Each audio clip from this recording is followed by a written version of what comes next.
ये सवाल में खिलौने के प्रकार दिए हैं, एक तो एक्स टाइप के खिलौने हैं और दूसरे वाई टाइप के खिलौने हैं। माना जो एक्स टाइप के खिलौने हैं उनकी संख्या एक्स ही ले ली और जो दूसरे प्रकार के खिलौने हैं उनकी संख्या वाई ले ली। अब ये कहता है जो पहली मशीन में जब हम एक्स टाइप के खिलौने को बनाते हैं, एक खिलौने को एक्स टाइप के एक खिलौने को, तो उसमें 12 मिनट लगती हैं, और जब वाई टाइप के एक खिलौने को बनाते हैं तो उसमें 6 मिनट लगती हैं। अब मशीन जो चलती है वो अधिकतम 6 घंटे मशीन चलती है, अर्थात 360 मिनट अधिकतम चलती है। अब एक बात देखो, जब यहां जो खिलौने की संख्या यहां जो है x और दूसरे टाइप के खिलौने की संख्या y है, तो यह ऋणात्मक संख्या नहीं हो सकती। तो क्या होगा कि x बराबर 0, यानी कि न्यूनतम इनकी संख्या x की टाइप के हैं वो 0, ऐसे ही y बराबर 0, तो यहां भी कम से कम, यानी कि कम से कम यहां भी 0, यानी कि अर्थात 0 से इधर का मान जो है वो अधिक ही होगा, 0 या 0 से अधिक ही होगा, ठीक है, नेगेटिव नहीं होगा। अब आ जाओ पहली मशीन के लिए। तो देखो करते क्या है इसमें, जब एक x यानी कि x प्रकार जो पहली प्रकार का खिलौना है जिसकी संख्या x है, जब एक खिलौने में 12 मिनट का टाइम लगता है तो x में कितना लगेगा 12x, तो यहां कितना समय लगा 12x। फिर ऐसे ही जब दूसरे प्रकार के जो खिलौने हैं जिनकी संख्या y है, जब एक खिलौने में 6 मिनट लगती हैं तो जिनकी संख्या y है तो 6y, तो यहां दिया है अधिकतम, तो अधिकतम कितना 360 मिनट, क्योंकि मिनटों में दिया था, ऐसा मिनट में चेंज कर लिया, तो अधिकतम के लिए साइन आ जाएगा इधर, ऐसा मुख खुल जाएगा ना, जितना अधिकतम लिखना है हमें, तो अधिकतम कितना हुआ 360। ये इसका मतलब ये हुआ कि अधिक से अधिक, ज्यादा से ज्यादा 360 और बाकी इधर कम ही कम, तो 360 या 360 से कम, तो अधिक से अधिक, यानी कि बैक साइड का इससे कम दर्शाएगा, यानी कि इसके बराबर या इससे कम, तो ये अधिकतम 360।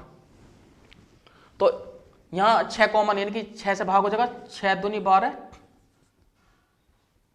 6 एकम 6 और 6 छंग 36। ये है मैं पहली मशीन के लिए ये ऐसा समीकरण प्राप्त होगी। अब चलते हैं हम दूसरी मशीन, जो पहली टाइप का जो खिलौने हैं जिनकी संख्या x है, एक खिलौने बनाने में 18 मिनट लगते हैं, तो x टाइप के में, यानी कि x प्रकार के में 18x, यानी गुणा करते रहेंगे, ऐसे यहां 18x जमा 0y, यानी कि किस में गुणा करेंगे 0 इंटू वाई, यह भी अधिकतम है, तो अधिकतम का साइन लगा देंगे इसमें, कितना 360, इस तरह से। तो यहां इसे लिख देंगे 18x छोटा बराबर, यानी कि अधिकतम यहां 360 है, तो दोनों पक्षों भाग कर लेंगे, तो x जो है छोटा बराबर 18 दूनी 36, यानी कि 20। अब चलते हैं हम तीसरी मशीन की तरफ को। अब यहां देखो इसी तरह से गुणा कर लेंगे इसमें, 6x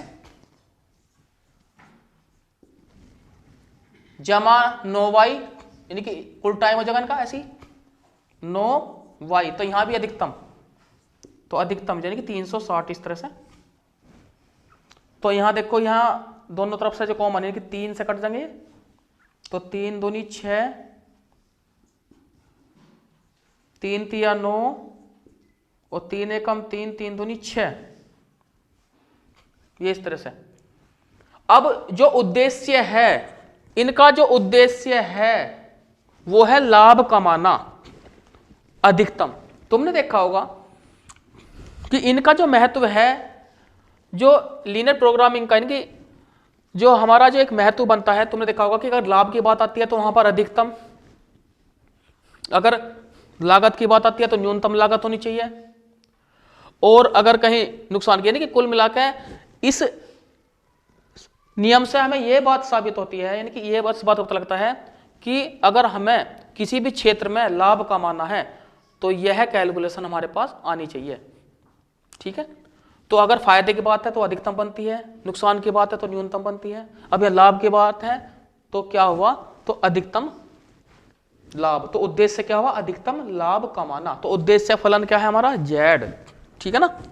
तो यहां लिख लेंगे उद्देश्य फलन z को, तो उद्देश्य फलन z बराबर तो लाभ जो है प्रति खिलौना जो एक्स टाइप के थे वो 7.50 इसकी गुणा इसमें कर देंगे, तो 7.50 जमा ऐसी 5 की गुणा वाई में कर देंगे तो 5y लिख देंगे सामने अधिकतम,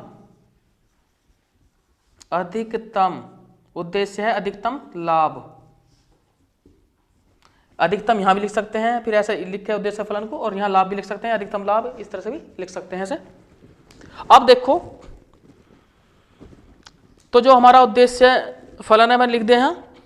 अब सबसे पहले इन एस समीकरणों द्वारा अक्षों के अंतर्गत जो घिरे क्षेत्र को, यानी कि अक्षों पर जो घिरे क्षेत्र को ज्ञात करने के लिए फिर वही हमें इन्हें समीकरण रूप में लिखना होगा। तो यहां लिख लेंगे इसमें देखो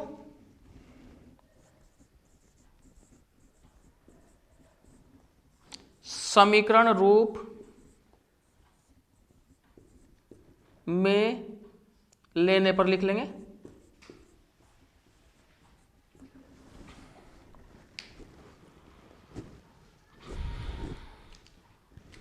x बराबर 0,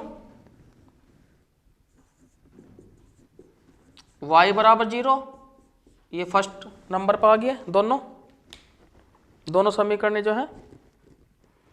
इसके बाद सेकंड में आ जाओ,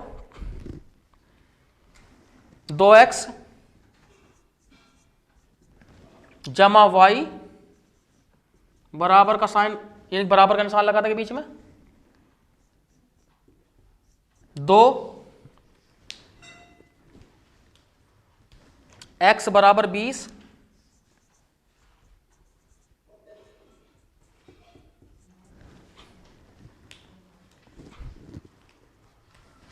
इसके बाद 2x जमा 3y,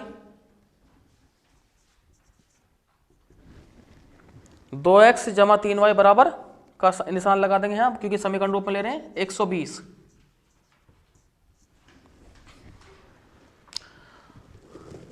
अब समीकरण 2 के लिए पहले हम टेबल बना लेंगे।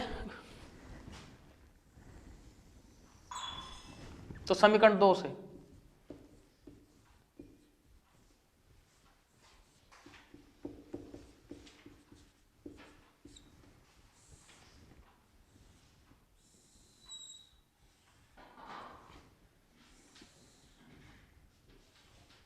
क्योंकि यह 2 चर वाली रैखिक समीकरण है, एक्स अक्ष और वाई अक्ष को जरूर काटेगी, तो प्रतिच्छेद बिंदु के लिए हम टेबल बना रहे हैं। अब यदि x बराबर मैं 0 रखता हूं, यहां x बराबर 0, तो y बराबर कितना आ गया 60, और यदि y के स्थान पे मैं 0 रखता हूं तो 2x बराबर कितना आ गया 60, तो x बराबर 30। तो बिंदु A 0,60, बिंदु B 30,0। अब इसी प्रकार से ग्राफ एक साथ खींच लेंगे पहले इनके। अब 3 से, तो 3 तो x बराबर 20 है, तो इसे नहीं रहने देंगे इसमें। 4 से, यानी कि अब समीकरण 4 से, तो 4 के लिए तो टेबल बना लेंगे यहां।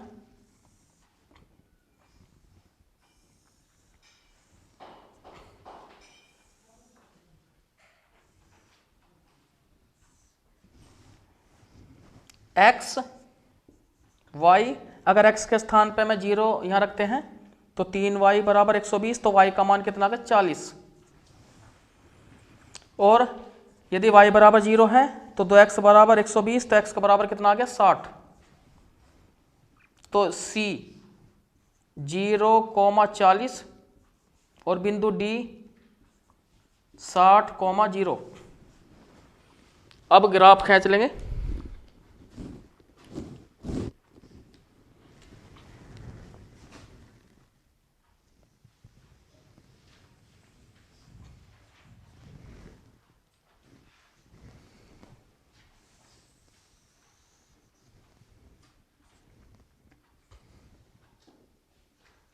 x O x dash y O y dash. अब सबसे पहले एक्स अक्ष पर रेखा का समीकरण की जो रेखा का समीकरण है y बराबर 0, एक तो इसे दिखा देंगे एक्स अक्ष पे, हो गया ये, और दूसरा था x बराबर 0। तो दोनों रेखा ये दिखा दी हमने, ये दोनों क्लियर होगी, ये वाली क्लियर होगी, ये वाली क्लियर होगी। अब इस रेखा को दिखाऊंगा अक्ष पे, तो इसके लिए हमने ये परिच्छेद बिंदु निकालने हैं। तो एक बड़ा खाना 10 के बराबर लेके चलेंगे, 10 इकाई के। तो 10, 20, 30, 40, 50, 60। तो यहां a लिख देंगे, तो a 0,60। अब x अक्ष पे यानी कि पहले 30 0, तो यहां भी ऐसे 10, 20, 30। तो b पॉइंट लिख देंगे यहां 30,0। तो अब बिंदु A और B को मिलाने वाली रेखा खींच देंगे ऐसे।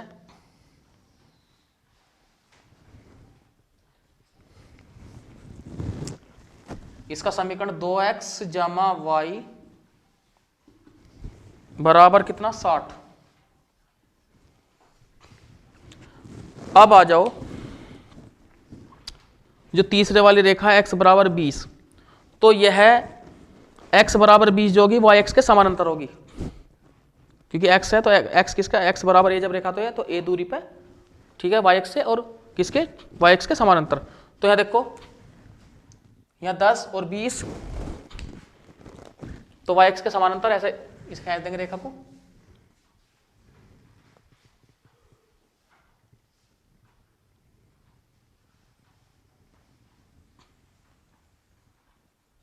इस तरह से,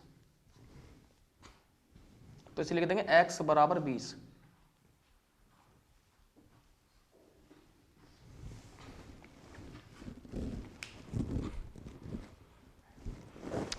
अब रेखा के समीकरण 4 के लिए C बिंदु कहाँ है, 0,40। तो 10, 20, 30, 40 यहां C हो गया। तो C के निर्देशांक लिख देंगे 0,40।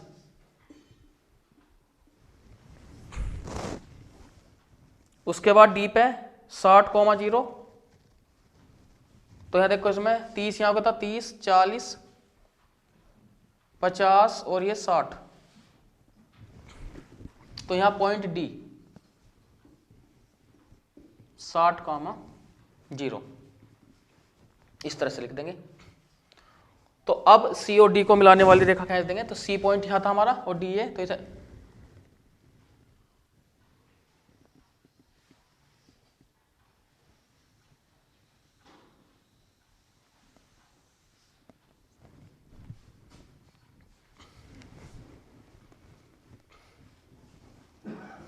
इस रेखा का नाम 2x जमा 3y,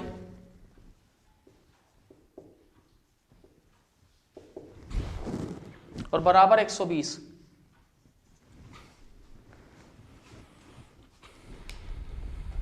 अब देखो जो प्रतिच्छेद बिंदु बनते हैं, पहले यहां का इसका x अक्ष पर प्रतिच्छेद बिंदु लिख देंगे यहां भी।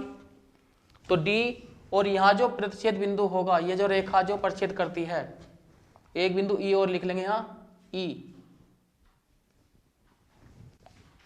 ये 20 और ,0, ये क्योंकि यहां से यहां तक जो प्रतिच्छेद बिंदु है वो x का मान 20 है और y जो है x अक्ष y बराबर 0 है। तो 20 और 0 यानी कि इस रेखा द्वारा। अब हमें ज्ञात करने हैं अब ये 3 प्रतिच्छेद बिंदु, एक तो ये वाला पॉइंट, एक ये और एक ये। तो सबसे पहले विचार करेंगे, देखो यहां सबसे जो दूसरे नंबर की रेखा है इसके द्वारा, यानी कि 2x जमा वाई और x बराबर 20 द्वारा प्रतिच्छेद बिंदु। सबसे पहले इसमें इसे लिखेंगे, तो E यहां लिख देंगे इसे F, इस वाले पॉइंट को, नेक्स्ट वाले को इसे लिख देंगे G, और ये h।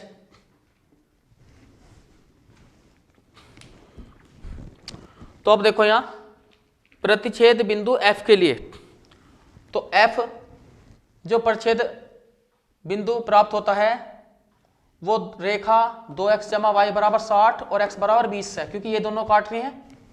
तो इसका मतलब क्या हुआ कि इन दोनों को हल करने पर, तो यहां देखो, तो बिंदु f के लिए यहां लिख लेंगे, तो परिच्छेद बिंदु f के लिए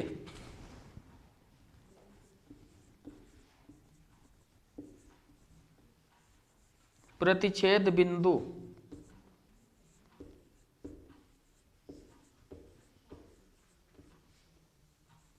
f के लिए, तो x का मान 20, x का मान किस में रख देंगे 2 में,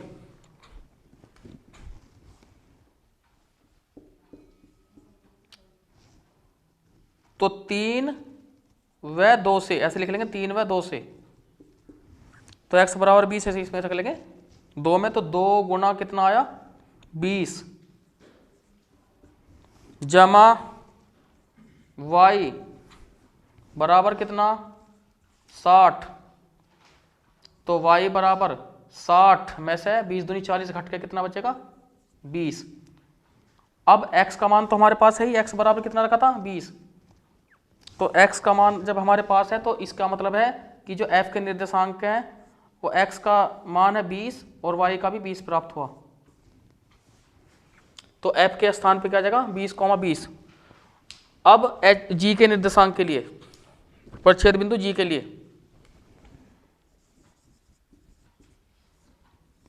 अब बिंदु g के लिए,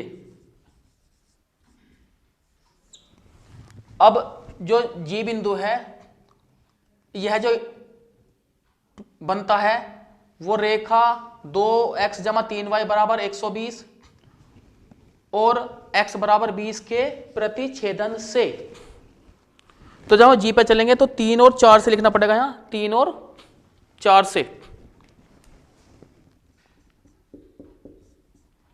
तो 3 व 4 से इस तरह से, तो क्या करेंगे x बराबर 20 जो है वो 4 में रख देंगे, तो 2 गुना x के स्थान पे 20 जमा 3y बराबर 120, तो 40 जमा 3y बराबर 120, तो 3y बराबर, तो 120 में से हम 40 घटा दें कितना आ गया 80, तो y बराबर आ गया 80/3। अब x का मान तो हमारे पास पहले ही था x बराबर 20, तो इसका मतलब g के जो निर्देशांक आ गए वो 20 और 80/3। अब निर्देशांक h के लिए,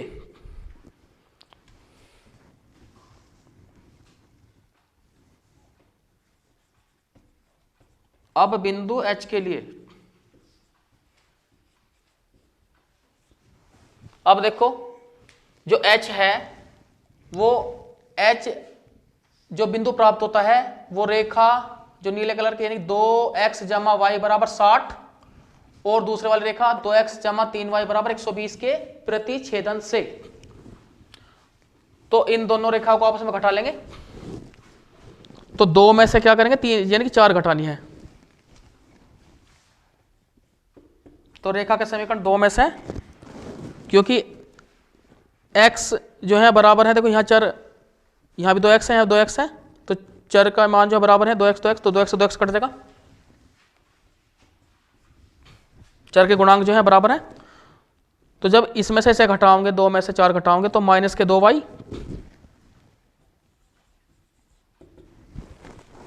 और माइनस के 60, तो y बराबर आ गया 30, तो 2 से, तो 2 में y के स्थान पे क्या रख लेंगे 30 रख लेंगे, तो 2x जमा 30 बराबर 60, तो 2x बराबर 60 माइनस 30, 30 तो x बराबर कितना आ गया 15 है। तो h के निर्देशांक आ गए h तो 15,30। देखो बच्चों मैं तुम्हें ये प्रयास कर रहा हूं कि तुम्हें ये जो क्वेश्चन है बहुत ही अच्छे समझ में आए, लेकिन सबसे ज़्यादा किसी भी विद्यार्थी को समझा सकता है वह खुद। जितना तुम अपने आप से सोचोगे, समझोगे, मेहनत करोगे तो तब ये तुम्हें एक्सरसाइज बहुत अच्छी लगेगी। बार बार प्रैक्टिस करनी है और जहाँ जो परेशानी है उसे मेरे चैनल पे उसे कमेंट में बताए कि यहाँ दिक्कत आई, ठीक है। और इससे भी अच्छी अच्छी वीडियो देखने के लिए जो मेरा चैनल है उसे सब्सक्राइब कीजिएगा, ताकि तुम्हें आने वाले जो क्वेश्चंस हैं वो भी प्राप्त होते रहें, ये ध्यान रखना है। तो अब जैसे जैसे स्टेप बाय स्टेप मैं इन क्वेश्चनों को लेकर चल रहा हूँ, तो उससे हमें यह समझना चाहिए कि स्टेप बाय स्टेप जब हम क्वेश्चन लेकर चल रहे हैं तो कौन सा बिंदु हमने कैसे प्राप्त करा, हम रेखा को पहले क्यों दर्शा रहे हैं, क्योंकि पहले हम ग्राफ पर रेखा को दर्शाओगे तो हमें इनके जो असमीकरण हैं उनके द्वारा घिरे क्षेत्र का क्षेत्रफल हम कैसे ज्ञात करेंगे, ठीक है, इस तरह से। तो अब h तक पहुंच गए हैं इसमें, तो 15,30 तो हमारा h भी प्राप्त हो गया। h यहाँ नहीं लिखने का क्योंकि अभी छोटा क्षेत्र आ गया, यहाँ ध्यान रखना है कि f के निर्देशांक क्या है, g के क्या है, h के क्या है, इस तरह से। अब देखते हैं यहाँ पर, अब यह जो स्थिति आती है देखो यहाँ, अब x यहाँ अब असमीकरण की तरफ चलेंगे तो x बड़ा बराबर किसके 0 के, यानी कि न्यूनतम 0 है। तो यहाँ पर तो x का जो क्षेत्र है x बड़ा बराबर है 0 से, तो इसका मतलब इधर को अधिक मान बैठेगा, तो x ये डायरेक्शन होगी इसकी, इस क्षेत्र की। x क्लियर हो गया। ऐसे y बराबर अब 0 है तो इसके लिए ऊपर की तरफ होगी डायरेक्शन। अब देखो बच्चों, अगर हम इस वाले समीकरण में x के स्थान पे 0 और y के स्थान पे 0 रखें, यानी कि यह चेक करें कि यह मूल बिंदु इस क्षेत्र में है या नहीं, तो इसका मतलब सत्य है। तो क्योंकि 60 से 0 छोटा है तो सत्य है, तो सत्य होने पर क्या होगा कि इसका क्षेत्र जो है वो मूल बिंदु की तरफ यानी कि सत्य है, यानी कि मूल बिंदु भी इसके क्षेत्र में है। तो इसकी डायरेक्शन क्या जाएगी, इसलिए ये वाली डायरेक्शन यानी कि ये क्षेत्र ऐसे। तो ये वाला क्लियर हो गया, ये क्लियर हो गया, ये क्लियर हो गया। अब यहां देखो, इसमें अब यहां दिया है कि x छोटा बराबर 20, तो देखो इधर को अधिक है और इधर कम, तो बराबर वाली कंडीशन तो यहां पूरी होगी, लेकिन अब उसने कि छोटा, तो छोटे की वैल्यू इधर को आओगी, तो ये ऐसा इसका क्षेत्र ये ऐसा आ जाएगा जिसके द्वारा घिरे क्षेत्र का, ठीक है। अब आ जाओ यहाँ 2x जमा 3y छोटा बराबर 120, तो यहाँ x बराबर 0 और y बराबर 0 के देखो और ये चेक करो कि मूल बिंदु उसके क्षेत्र में है नहीं है। तो जैसे ही हम यहाँ 0 रखते हैं तो 0 छोटा है किससे 120 से, तो इसका मतलब सत्य है, इसके क्षेत्र में है, तो इसके क्षेत्र में यानी कि मूल बिंदु है, तो इसका क्षेत्र भी ये आ गया। तो सभी के लिए जो कॉमन क्षेत्र है हमें ये दिखाई दे रहा है इसमें, ठीक है। तो अब देखो यहां, तो अब लिख लेंगे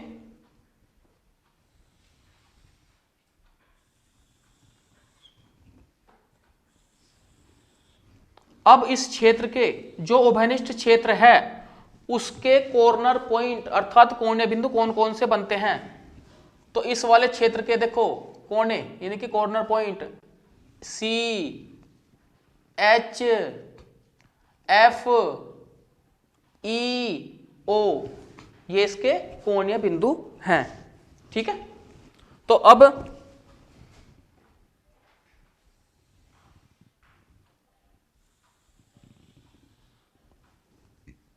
यहां लिख लेंगे कोणीय बिंदु,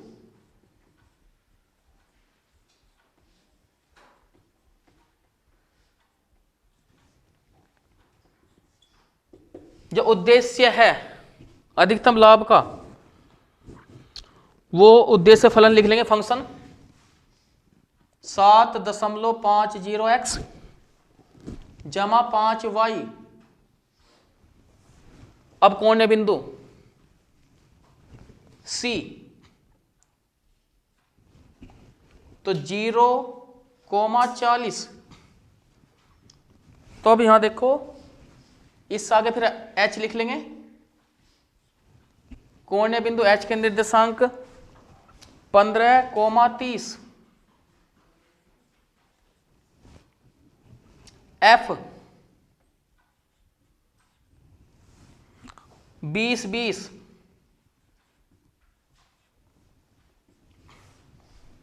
e 20,0, मूल बिंदु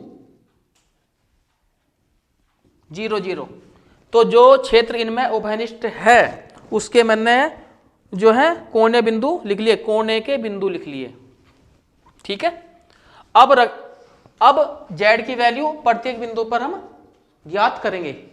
ठीक है, तो अब देखो जब C पॉइंट पे निकालते हैं इसकी वैल्यू, तो x के स्थान पे 0 रखेंगे और y के स्थान पे 40 रखेंगे, तो 5 चौक 20,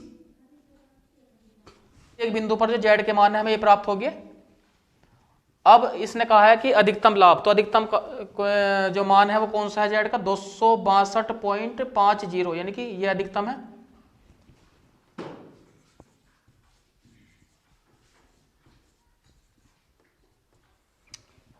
तो अधिकतम लाभ कब प्राप्त होगा, अधिकतम लाभ जब प्राप्त होगा यदि वो x टाइप के, यानी कि जो x टाइप के जो खिलौने हैं वो 15 और y टाइप के 30, तो इसलिए x बराबर 15,